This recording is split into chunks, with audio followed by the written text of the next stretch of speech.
Hello, smart mathematicians. Let's do question 1a. Solve for x if the square root of 2x minus 7 is equal to 2. So what type of an equation is this? This is a SURD equation.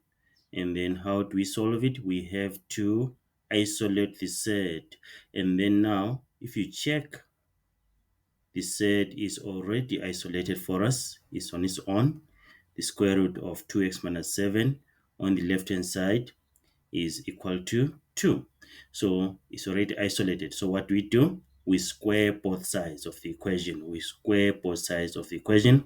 So we say the square root of 2x minus 7 squared is equal to 2 squared, right? And then remember, the square root and the square are inverse operations of each other. So they cancel each other out. We remain with 2x minus 7 is equal to 4. Okay, then we can transpose negative 7 to the right hand side. Becomes 2x is equal to 11. Then we can divide by 2 on both sides of the equation. We get that x is equal to 11 over 2. So that is the answer. But remember, with the said equation, you have to check if our answer is applicable.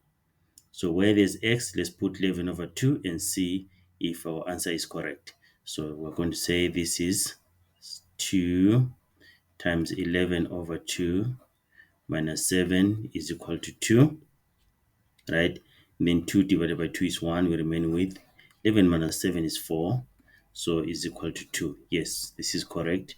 So it means our x is equal to 11 over 2. That's correct. Okay.